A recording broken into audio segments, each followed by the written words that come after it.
On Monday, the University Congregational United Church of Christ hosted a town hall meeting on Tent City 3, a citywide and student-led effort to provide food, clothing, and shelter to homeless people. Volunteers and coordinators presented their plans for the project, which in years past achieved what to many was an astounding success. Student volunteers from the University of Washington helped organize TC3.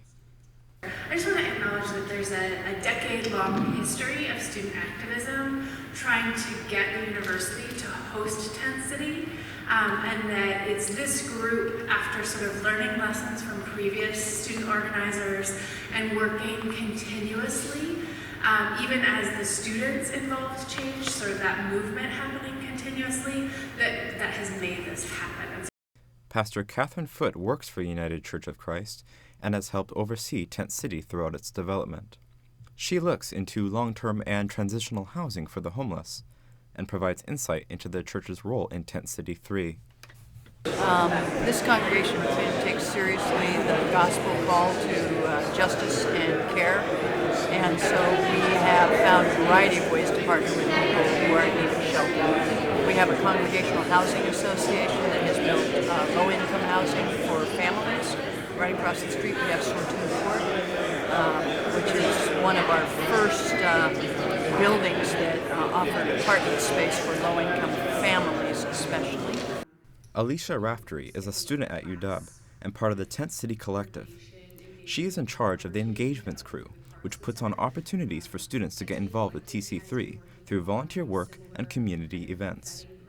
Raftery reflects on how the experience has personally impacted her outlook on homeless people. Definitely doing a lot of this kind of background organizing has helped me check myself over and over and over.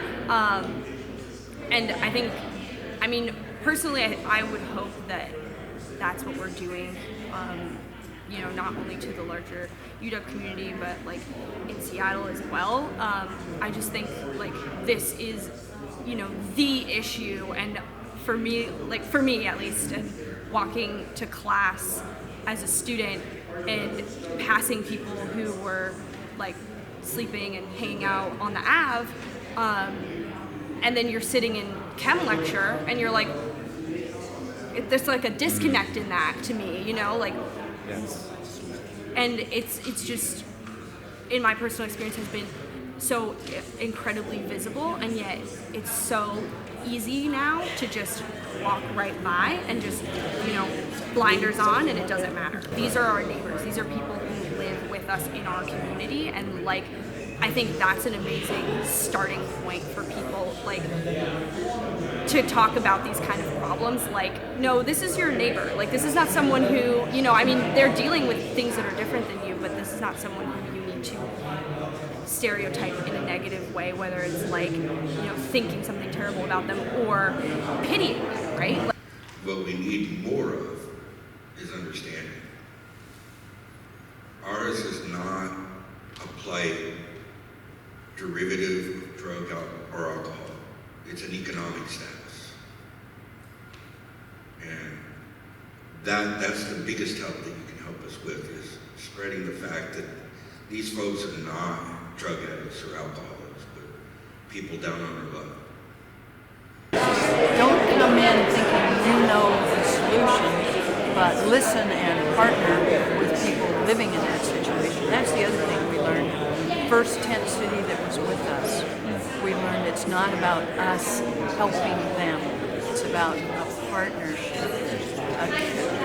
Creating a partnership where folks who are actually experts at surviving without shelter can teach us how to be partners. And that's really important. So stay open in your heart, stay open in your faith, and then do whatever you can, whenever you can, wherever you can, to make a difference in the life of someone who needs help.